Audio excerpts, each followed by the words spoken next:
Welcome back to AI from Zero to Hero. I'm so glad you're here for episode 2. If you watched episode 1, you now know what artificial intelligence is, where it came from, and why it's everywhere. If you haven't watched it yet, go check it out first. There's a link in the description. Today we go one level deeper. We're going to answer the question that every curious person eventually asks. How does AI actually learn? How does a computer, which is basically just a machine that does maths, figure out how to recognize faces, translate languages, detect cancer, or recommend the perfect song? The answer is something called machine learning. And by the end of this video, you will understand it completely, with zero technical background required. Let's get into it. Let me start with a question that nobody really asks, but everybody should. How does Gmail know that this email is spam before you've even opened it? Think about it.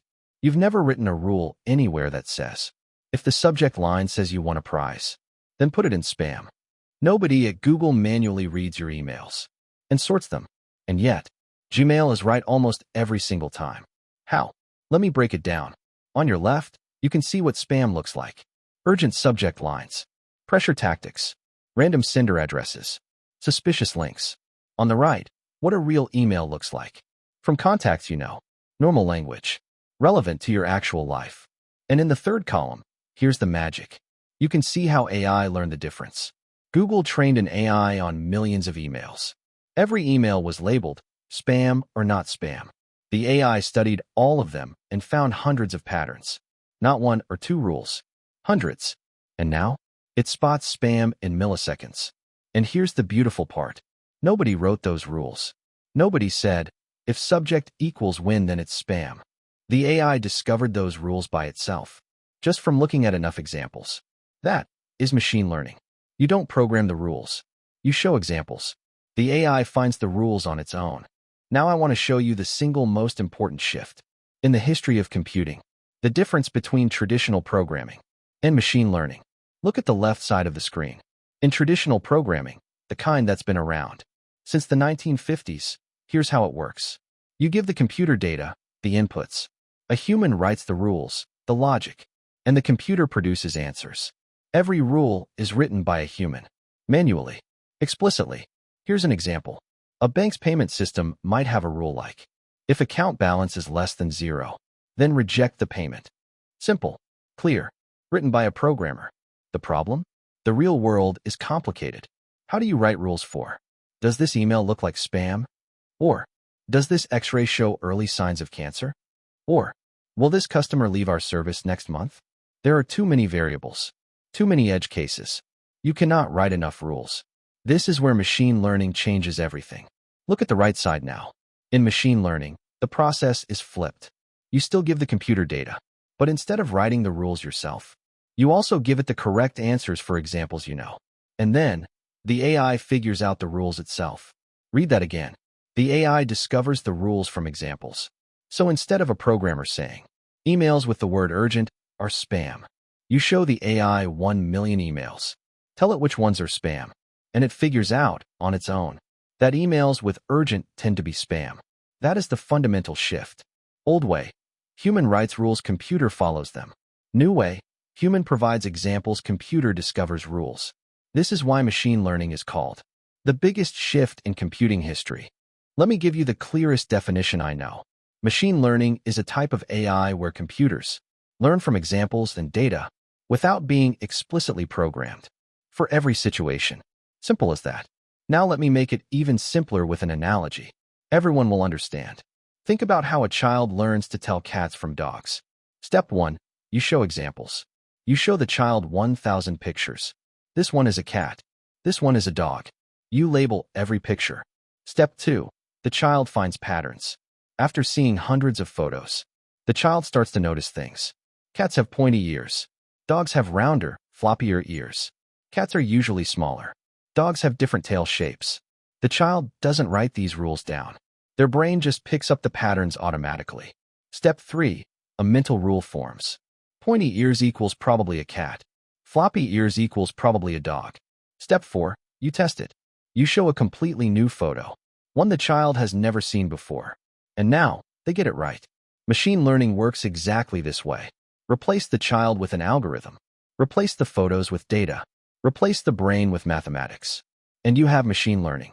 The only difference? A child might look at 1,000 examples over several months. An ML model can process 10 million examples in a few hours. Same idea, completely different scale. Now that you understand what ML is, let me tell you something important. Not all machine learning works the same way. There are 3 main types, and each one solves a different kind of problem. Let's go through them one by one. Type 1, supervised learning. The tagline, learning with a teacher. In supervised learning, you give the AI both the input and the correct output, like a teacher marking homework. This answer is right. This one is wrong. Here's why. Try again. The AI adjusts until it gets better and better. This is the most common type of ML. Spam filters, image recognition, predicting house prices, medical diagnosis, all supervised learning. Type 2, unsupervised learning. The tagline, learning without a teacher. Here, you give the AI data, but no labels. No correct answers. No guidance. You just say, here's a mountain of data. Find me patterns. Find me structure. And the AI goes exploring on its own. It's like throwing a pile of mixed toys into a room and asking a child to sort them. Nobody told the child what the categories are. The child figures it out. Type 3, reinforcement learning. The tagline, learning by trial and error. This one is my personal favorite. The AI takes actions in an environment. Good action, it gets a reward. Bad action, it gets a penalty. Over time, the AI figures out what works. Think of training a dog. The dog doesn't speak English. You can't explain the rules, but give it treats when it does the right thing, and it figures it out. Reinforcement learning is the same idea. Used in self-driving cars, game-playing AI, robots learning to walk, and even optimizing Google's data center cooling systems. Let me walk you through supervised learning with a concrete real-world example. House price prediction. Imagine you're a property company in India. You want to build an AI that can predict how much any house should sell for. Step 1, you collect training data. You gather details on thousands of houses that have already sold. For each house you have, size in square feet, number of bedrooms, location, city or suburb, and the actual price it sold for. I've shown you a small sample on screen, but in real life, you'd have hundreds of thousands of examples. This is your training data. Each row is an example. The price column is the correct answer. Step 2, you train the AI. You feed all this data into an ML algorithm. The AI looks at all the examples and starts finding patterns. Bigger houses tend to cost more. City location adds about 20% to the price. 3 bedrooms seems to be the sweet spot. It builds up a mathematical model of these relationships. Step 3, you give it a new house. You say, 1,100 square feet, 3 bedrooms, city location, a house this AI has never seen before. And the AI looks at all the patterns it learned and predicts approximately 78 to 82 locks. No human made that calculation. The AI did it, based purely on patterns it found in the training data. Now think about how powerful this is. The same technique is used by banks to predict loan defaults, hospitals to predict patient readmission, insurance companies to calculate premiums, companies to forecast sales for next quarter. One technique, endless applications. Now let's look at unsupervised learning with an equally powerful example. Customer segmentation. Imagine you're running an e-commerce business in India. You have 500,000 customers. Nobody has labeled them. There are no categories, just raw data. Who bought what? When? For how much? How do you figure out who your customers actually are so you can market to them properly? You could manually analyze every customer, but with 500,000 people, that's impossible. So you feed all the data into an unsupervised learning algorithm. You don't tell it what groups to find. You just say, find me patterns. And what does it find?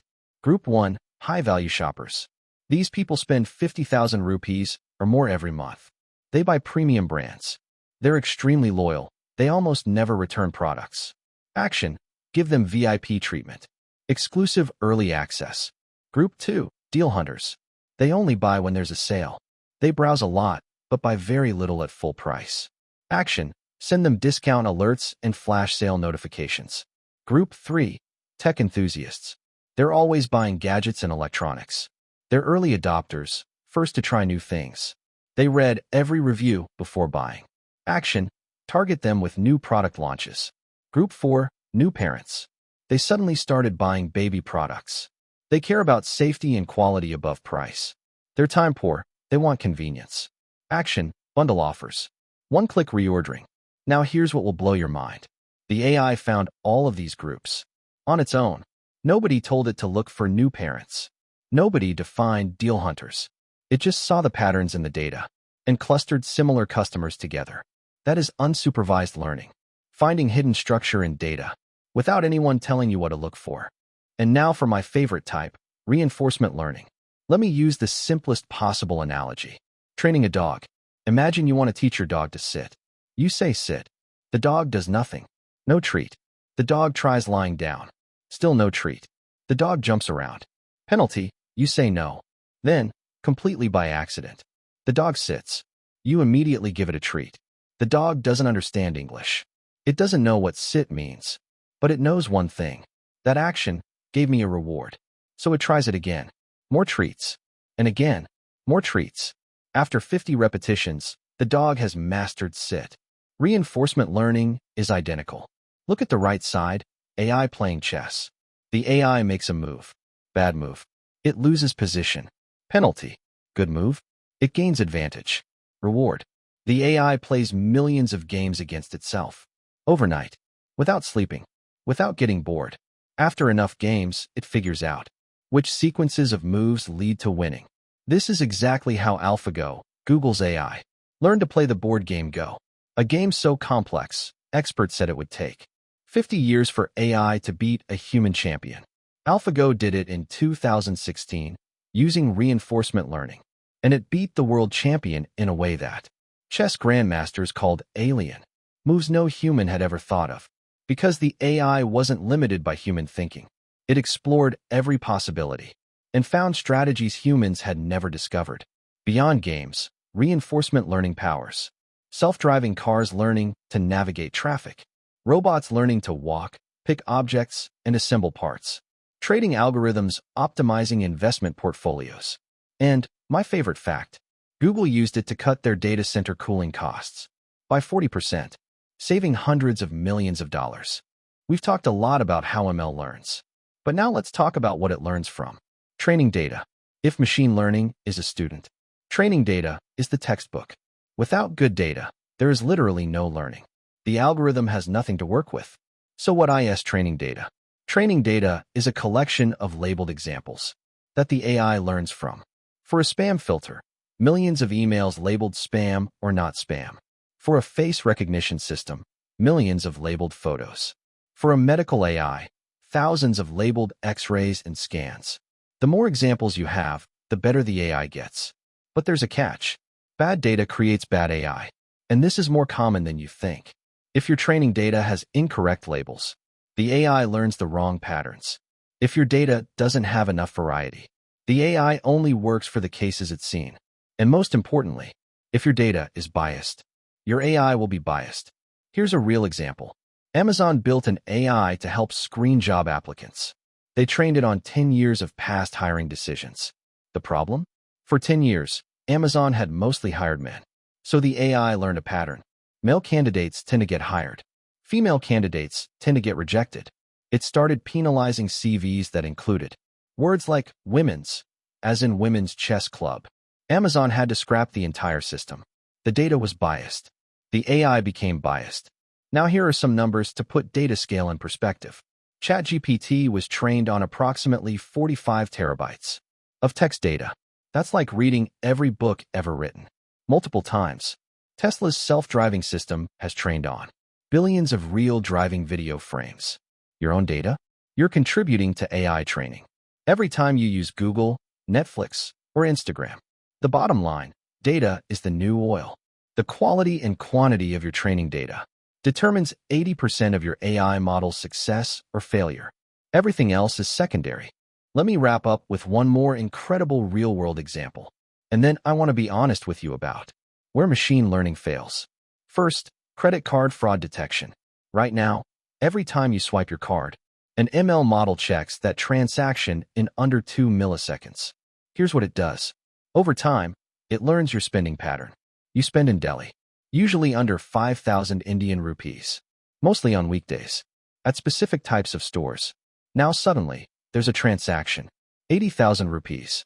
Moscow, 3 a.m. The AI flags it instantly. It blocks the transaction before it even completes. Your bank calls you within minutes. Did you make this purchase? That call. That's the AI saving you from fraud. Visa and MasterCard block 99.9% of fraud using ML. Think about how many transactions happen every day. Hundreds of millions globally. No human team could screen all of that. ML does it silently, invisibly, flawlessly. But, and this is important, machine learning is not perfect. And I want to be upfront about that. Here are the 5 biggest limitations. Number 1, garbage in, garbage out. If your training data is bad, your AI will be bad. No exceptions. Number 2, bias in data equals bias in AI. We talked about Amazon. This is a real and serious problem, especially in hiring, lending, and healthcare. Number 3, can't handle new situations. If the world changes, a new type of fraud, a new disease, a new customer behavior, the AI doesn't automatically adapt. It needs to be retrained on new data. Number 4, can't explain itself. ML gives you an answer, but often cannot tell you why. This is called the black box problem. A doctor can't just trust the AI said so. They need to understand the reasoning. Number 5, needs massive data. Small companies and startups often don't have enough data to train reliable ML models. This creates a huge advantage for companies like Google, Amazon, and Microsoft. They have data at a scale most businesses can't match. Knowing these limitations doesn't make ML less valuable. It makes you smarter about how to use it. And that is exactly the kind of knowledge that will set you apart in the AI age. All right, let's do a quick recap of today's episode. Machine learning is teaching computers to find patterns from examples instead of manually programming rules. There are 3 types. Supervised, learning with labeled examples. Unsupervised, finding hidden patterns without labels. Reinforcement, learning through rewards and penalties. Training data is the fuel. Quality matters more than quantity. And ML is already protecting your money, personalizing your apps, and quietly running in the background of almost every digital product you use. In episode 3, we go even deeper. We're covering deep learning and neural networks, the technology inside ChatGPT, Face ID, and the most powerful AI systems in the world. How does a computer actually think? What even is a neural network? Why did everyone suddenly start talking about transformers and attention mechanisms? All of that next week. If this video helped you, please smash that like button. Hit subscribe so you don't miss episode 3. And drop a comment below. Tell me, which ML example from today surprised you the most? The spam filter? The fraud detection? The customer segmentation? Or the dog training analogy? Let me know. I read every single comment. See you in episode 3. Keep learning.